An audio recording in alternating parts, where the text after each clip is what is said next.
कौन कहता है मेरे पास बच्चे नहीं है यार, मेरे पास अभी 4 बच्चे जिनकी जिम्मेदारी अभी फिलहाल में मुझे देखनी। बहुत करोड़पति नहीं हूँ बट हाँ जुबान ये जो मैं आपको बताती हूँ कि डिप्रेशन में जाके कैसा मतलब कैसे, तो प्लीज़ महादेव मैं आप पे बहुत भरोसा पर इतनी नसीब वाली तो नसीब पैदा ही हुई थी फूटी कर। फिर 5 अक्टूबर आता है।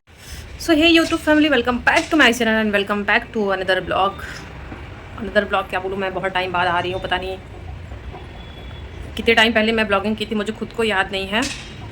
कैसे आप लोग होप करती हूँ आप लोग बहुत अच्छे होंगे। जैसा कि वैलेंटाइन वे स्टार्ट हो गया अभी, तो आप लोगों का प्यार, आप लोगों की शादी, आप लोगों के लाइफ पार्टनर आप लोगों के साथ रहे, आप लोग खुश रहो और अपनी लाइफ को हमेशा एंजॉय करो।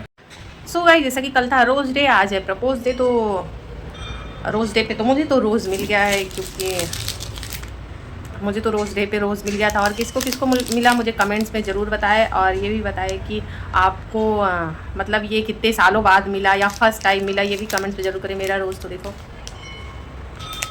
तो वैसे भी मुझे रोज़ बहुत पसंद है, तो मेरा प्रपोज नहीं, मेरा तो रोज़ डे काफ़ी अच्छा रहा। आपका कैसा रहा मुझे कमेंट्स में बताएं। तो चलिए बात करते हैं आज हम कि गाइस मैं काफ़ी टाइम से एक्टिव नहीं थी, जस्ट बिकॉज मैं, आप बोल सकते हो कि मैं डिप्रेशन में चली गई थी। मेरी हालत देख के लग ही रहा होगा, और मैं अभी भी 100% उस चीज़ से बाहर नहीं निकली हूँ। बट हाँ मतलब मेरे भाई बहन, मेरे हस्बैंड, सब ने मिल मुझे उस तकलीफ़ से, उस दर्द से निकाला है। सभी ने बहुत सपोर्ट किया है, स्पेशली मेरे हस्बैंड और मेरी बहनें, मेरा भाई, बहुत सपोर्ट मिला मुझे मेरी फैमिली की। और माँ की कमी तो कभी नहीं जाएगी, बट जो सपोर्ट मिला जिससे मैं ये दर्द से बाहर आ गई, डिप्रेशन से बाहर आ गई, वो बहुत बड़ी बात है। क्योंकि डिप्रेशन में जाना तो बहुत आसानी होता है, लोग चले जाते हैं, लेकिन उससे बाहर आना बहुत मुश्किल होता है। क्योंकि जब जैसे जैसे मुझे डॉक्टर, जितने भी डॉक्टर के पास जाओ उतने बोलते थे काउंसलिंग कराओ, तो मैं ना बहुत ज़्यादा डर जाती थी। मैं पागल थोड़ी ना हूँ मैं काउंसलिंग कराऊँ, मुझे नहीं करानी है काउंसलिंग। और कुछ दर्द होते हैं जो वो अपने दिल में रखते हैं, हर किसी के साथ शेयर नहीं करते। कुछ चीज़ें थी, मुझे तकलीफ़ है, रहेगी लाइफ टाइम, और लेकिन जीना पड़ेगा, क्योंकि जीने का नाम ही तो ज़िंदगी है। और मेरी माँ के सपने हैं, पूरा करना है। कौन कहता है मेरे पास बच्चे नहीं है यार, मेरे पास अभी 4 बच्चे हैं जिनकी जिम्मेदारी अभी फ़िलहाल में मुझे देखनी है। तो बच्चे खुद से पैदा हो, उनकी जिम्मेदारी देखो, ये तो हर कोई कर लेता है, लेकिन अपने भाई बहन को अपना बच्चा समझ के उनको हर खुशी दे पाओ, ये कर लो तो समझ लो आप दुनिया की सबसे बेस्ट माँ हो। अपनी फैमिली को खुश कर सको। तो मेरे छोटे छोटे भाई बहन हैं जिनको मेरी ज़रूरत थी, राइट्स नाउ फ़िलहाल के टाइम पे उनको मेरी ज़रूरत थी, मैं उनके साथ खड़ी रहूँगी। बेसिकली मैं बहुत पैसे वाली नहीं हूँ, बहुत करोड़पति नहीं हूँ, बट हाँ जुबान ये जो शब्द है मेरे, हाँ शायद मेरे शब्द इन लोगों को थोड़ी सी खुशी दे पाए। मेरा साथ कि हाँ मैं खड़ी हूँ ना तुम लोगों के साथ, तुम लोग अकेले नहीं हो, ये इनको थोड़ा सा मजबूत बना पाए। बस इसीलिए मैं ज़िंदा हूँ और हर दर्द से लड़ रही हूँ। तो मैं आपको बताती हूँ कि डिप्रेशन में जाके कैसा मतलब कैसे वापस आना कितना मुश्किल होता है। तो जब मैं आपको बता देती हूँ कि जिस दिन मुझे पता चला था कि मेरी मम्मी के पास ज़्यादा टाइम नहीं है, वो बोलते हैं ना उस दिन जैसे पहाड़ टूट जाए, वो सिचुएशन था जैसे पहाड़ टूट जाए। तो फिर भी मैं ना, अरे ऐसे कैसे, कोई भगवान थोड़ी बन जाएगा, कोई भगवान थोड़ी बन, हर भगवान के सामने, हर मंदिर में, हर भगवान के सामने, हर मंदिर को ऐसे आंखें बंद करके याद करके कि यहाँ जाओ तो मन्नत पूरी होती है, मैंने सबके सामने ऐसे फैला के भीख मांगा था चल कि मेरी मम्मी की ज़िंदगी मुझे बस 5 साल दे दो।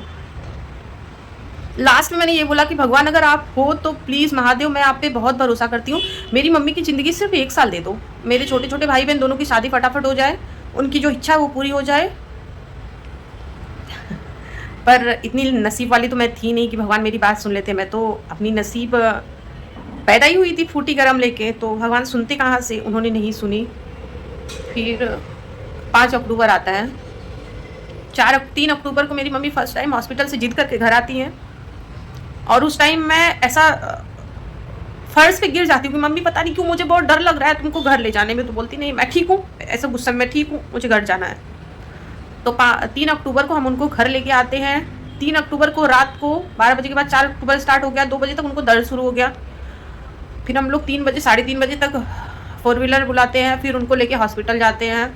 हॉस्पिटल में उनको थोड़ा सा फिर आराम होता है, तो मैं डॉक्टर के पास जाती हूँ, क्योंकि ये लोग रिपोर्ट लेने गए थे। तो मैं डॉक्टर के पास जाते हैं, हस्बैंड और मेरे भाई रिपोर्ट लेने गए थे, तो मैं डॉक्टर के पास जाती हूँ। डॉक्टर ने मुझे सीधे बोल देता है कि बहुत क्रिटिकल केस हो गया है, तो भी मैं हार नहीं मानी, तो भी मैं खड़ी रही। मेरा छोटा भाई मैं उसके सामने, वो रोने लगी, मैं बोला कुछ नहीं होने दूंगा मम्मी को, कुछ नहीं होने दूंगा। फिर भी मैं खड़ी रही, लड़ी, लेकिन कुछ नहीं हुआ। 4 को रात को उनकी हालत ज़्यादा ख़राब हुई।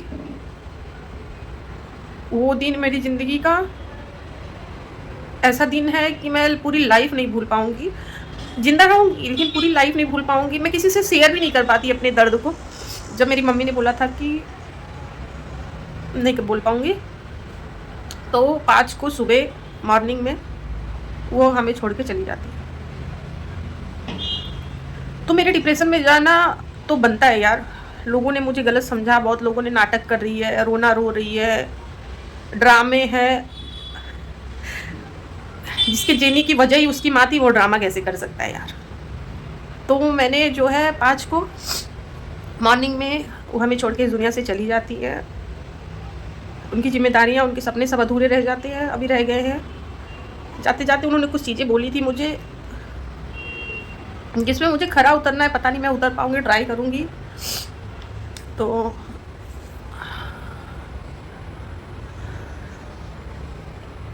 तो फिर उसके बाद धीरे धीरे करके मेरी तबीयत बिगड़ने लगी, क्योंकि पहले मेरे वॉल्व में सिकुड़न था। उसके बाद ये सब होने के बाद मेरा हार्ट में सूजन हो गया।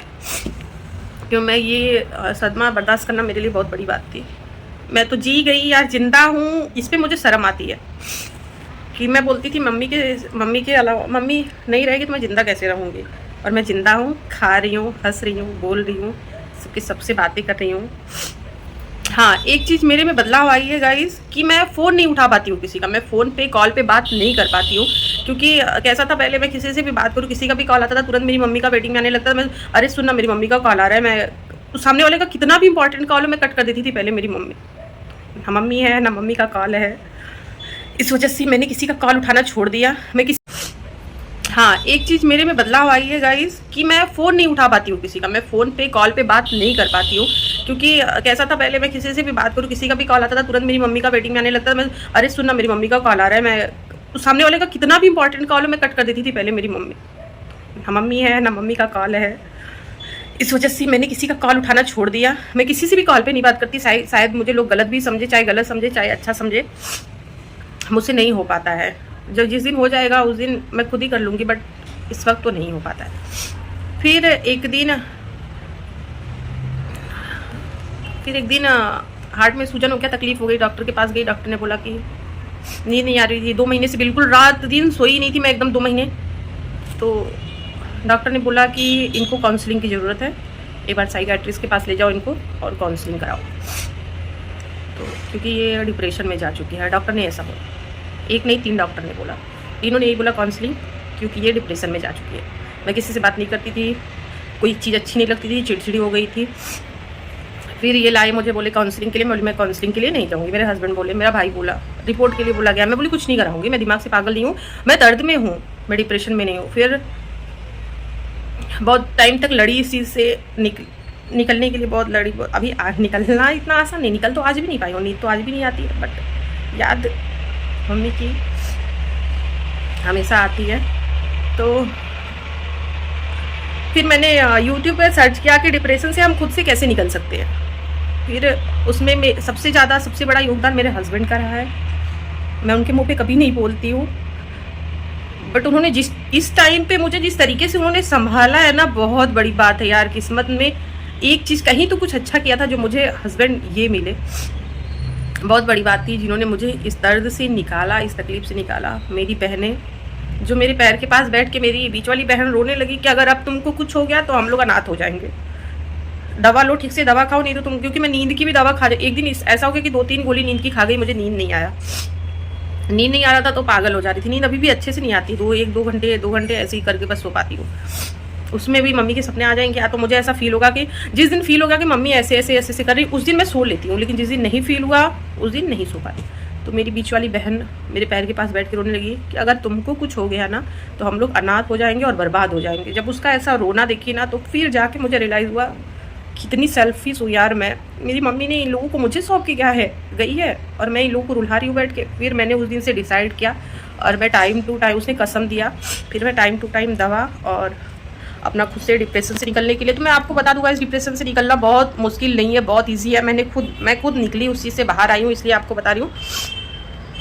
आपको किसी काउंसलिंग की ज़रूरत नहीं है, आपको किसी दवा की ज़रूरत नहीं है। आपको क्या करना, सिंपली मैंने क्या किया ना, मुझे शॉपिंग, मेरे पास पैसे नहीं है, मुझे शॉपिंग नहीं करना है, बट मैं चीज़ों को एक्सप्लोर कर रही थी, देख रही थी चीज़ों को कि ये चीज़ ऐसी है, ये अच्छी है, ये बुरी है। ऐसा करके मैंने अमेजॉन, फ्लिपकार्ट, मिंत्रा अपने फ़ोन में सारे ऐप डाउनलोड कर डाले। जबकि मैं ऑनलाइन बहुत रेयर केस में शॉपिंग करती हूँ, मुझे नहीं खास पसंद आती। उससे अच्छा तो मैं जाके वहाँ से ले लूँ। ये है मेरा मोबाइल, आप देख सकते हो। यहाँ फर्स्ट में है अमेजॉन, फ्लिपकार्ट, मीशो, सारे एप्लीकेशन है इसमें। मैंने ना हर एप्लीकेशन पे को डाउनलोड की, हर जगह कभी पर्स सर्च करती हूँ, कभी सैंडल सर्च करती हूँ, कभी ड्रेस सर्च करती हूँ, कभी होम डेकोर का कुछ सामान सर्च करती हूँ। ऐसे करके देखते देखते मैं ध्यान अपना हटाते कि कौन कहता मैं डिप्रेशन में हूँ, मैं एकदम ठीक हूँ। फिर मैंने जो चीज़ें मुझे खुद को ज़्यादा बिजी रखने लगी, किसी टाइम बहुत ज़्यादा घबराहट हो उठी, कुछ काम कर लिया, ऐसा काम जो जरूरी है वो काम कर रही हूँ, कभी कुछ हो रहा है तो कभी कुछ कर रही हूँ। वीडियो बनाने का मन नहीं करता था, वीडियो बनाने जाती थी तो मुझे रोना आने लगता था, तो इसलिए मैंने वीडियो एकदम छोड़ दिया था, मैं वीडियो नहीं बना रही थी। फिर शाम के टाइम पे मेरे हस्बैंड बाहर लेके जाने लगे, कभी कभी दूर घुमाने लगे, कभी कभी छुट्टी। वैसे नॉर्मली जब मैं नॉर्मल डे में रहती थी तो मुझे मुझे बहुत शिकायत रहती थी स्टार्टिंग में कि मुझे घुमाते नहीं हैं, मुझे टाइम नहीं देते हैं।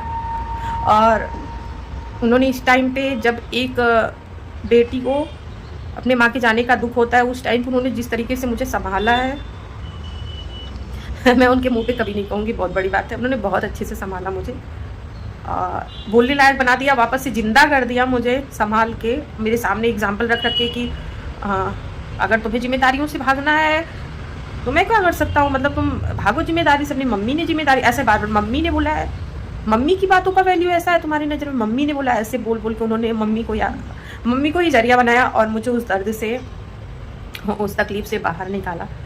और अभी भी मेरा साथ दे रहे हैं। बहुत सारी चीज़ें मैं रोती हूँ, मुझे समझाते हैं ऐसा नहीं वैसा, ऐसी नहीं ऐसा। फिर तो मुझे समझ में आया ना कि वो बोलते हैं ना, दामाद में डैड और माँ दोनों वर्ड होता है, अगर आप देखो तो। उन्होंने संभाला, प्यार दिया, सपोर्ट किया और बोले कि मुझसे जो बन पड़ेगा, तुम्हारी जिम्मेदारियों के साथ मैं खड़ा हूँ। बहुत बड़ी बात है, एक हस्बैंड अपनी वाइफ को सपोर्ट करता है, ये सब ने देखा, लेकिन एक हस्बैंड वाइफ के भाई बहन को उस वक्त संभालता है जिस वक्त उसके माँ बाप कोई नहीं होता, ये बहुत बड़ी बात है। और उन्होंने मेरे भाई बहनों को मेरा बच्चा ऐसे करके संभाला है। मुझे कुछ करे या ना करे, उन्होंने जो इस टाइम पे उन लोगों को संभाला है ना, वो मेरे लिए सर आंखों पे हो गए हैं। और फिर उसके बाद हर डे को कुछ ना कुछ स्पेशल बनाते ही हैं। हालांकि अभी हम लोग उस मंजर को भूल नहीं पाए हैं, वो अपना बेस्ट देते हैं, 100% प्लस देते हैं कि हम लोग उससे निकल जाए। और धीरे धीरे सब नॉर्मल चीज़ें हो रही है। मैं भी अपने ध्यान, तो मैं आप लोगों से बोलना चाहूँगी, आप लोग भी प्लीज़ गाइस डिप्रेशन में ना जाओ, क्योंकि दर्द तो है, लेकिन दर्द का ये नहीं सिला है कि आप डिप्रेशन में चले जाओ। उन चीज़ों से ना आप लड़ो, क्योंकि मैं उतनी मजबूत नहीं थी। मेरी मम्मी का हमेशा कहना था कि मैं अपने घर में सबसे ज़्यादा कमज़ोर मैं ही हूँ, तो शायद मैं उतना स्ट्रांग नहीं थी, इसलिए लड़ नहीं पाई। बट मेरे हस्बैंड ने मुझे थोड़ा सा सहारा दिया, मेरी फैमिली ने, मेरे भाई बहन ने, मेरी बुआ ने भी बहुत सब साथ दिया, बहुत समझाया। जो लोग जो किए हैं वो ऐसे टाइम पे किए हैं ना, कि उस टाइम पे जो साथ खड़े थे ना, वो ज़िंदगी भर नहीं भूलेंगे। कि अगर अब ज़िंदगी में वो नहीं भी साथ खड़े रहेंगे ना, तो भी वो टाइम की वजह से कि नहीं, इन्होंने ये टाइम पे मेरे साथ खड़े रहे, मुझे ऐसा सहारा मेरा बने कि मुझे टूटने नहीं दिए। तो एक मेरी बड़ी चाची है जो कि मुझे बहुत सब, मतलब उन्होंने मेरे दर्द को समझाया। कभी कभी मैं ऐसे बोल देती कि मैं अपनी तकलीफ में उनको भी रुला देती हूँ, लेकिन वो फिर भी मेरे पास रहना, मेरा सर दबाना, सर पे तेल लगाना, उन्होंने बहुत किया है।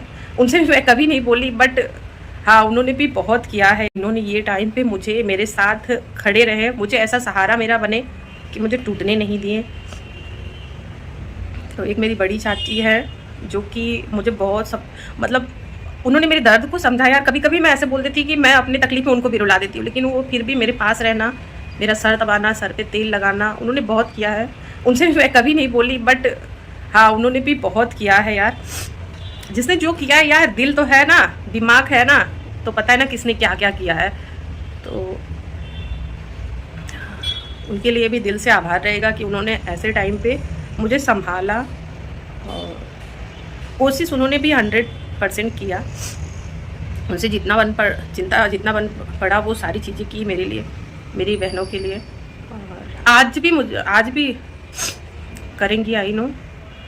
तो बस इतना ही ये वीडियो में कि आज से मैं ये ब्लॉग के बाद ये नॉर्मल बेसिक सी बातें थी जो मैं आप लोगों के साथ शेयर की कि मैं इतने दिन से एक्टिव क्यों नहीं थी, और इसके बाद मैं यूट्यूब पे कंटिन्यू हो रही हूँ क्योंकि मुझे सपोर्ट की ज़रूरत है, मुझे आप लोगों के प्यार की ज़रूरत है। और मैं छोटी छोटी फिर ट्राई करूँगी कि ये मेरा आज लास्ट रोना था यूट्यूब पे, उसके बाद मैं ना रोऊँ कभी। और मैं कभी आई थिंक मैंने कभी रोया ही नहीं था यूट्यूब पे। आज अपनी बातें बताने में बस मुझे अंदर से रोना आ गया, क्योंकि मैं ऐसा लोगों को सोचती थी कैसे रो देते हैं यार, बट वो बोलते हैं ना कि जब खुद के ऊपर पड़ती है तो समझ में आता है।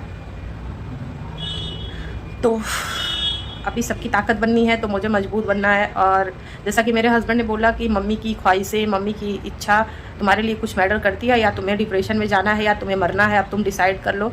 तो मैंने डिसाइड किया है कि मेरी माँ जिन्होंने मुझे ये ज़िंदगी दी है ना, मैं उन पर ये ज़िंदगी अपना न्यौछावर करना चाहती हूँ। उन्होंने जो जो बोला है उसको करना चाहती हूँ, और अब मैं यूट्यूब पे कंटिन्यू हो रही हूँ। तो गाइज़ मुझे सपोर्ट करें, और ये बिल्कुल भी अपने माइंड में एक चीज़ तो हमेशा के लिए रख ले कि डिप्रेशन में जाना बहुत अच्छी बात नहीं है। अगर आप डिप्रेशन में गए हो तो उस डिप्रेशन से आप बहुत ईजिली निकल सकते हो। सिर्फ वो आपको अपने माइंड को सेट करना है, और आपको कुछ अलग अलग चीज़ों में अपना दिमाग लगाना है कि ये ऐसा हो, ऐसा कुछ काम में दिमाग लगाना है। जो चीज़ें आपको पसंद है वो करो आप, और फिर ट्राई करो कि मैं इस चीज़ से बाहर आऊँ। मैं खुद को 70% बाहर लेके आ चुकी हूँ, 30% है वो भी धीरे धीरे हो जाएगा।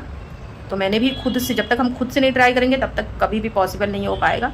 तो चलिए आज का वीडियो यहीं तक। Love you all guys, bye bye. मिलते हैं फिर से एक नए ब्लॉग के साथ, और न्यू स्टार्ट करेंगे और अच्छे एंटरटेनमेंट वीडियो शेयर करेंगे आप लोगों के साथ। Love you all.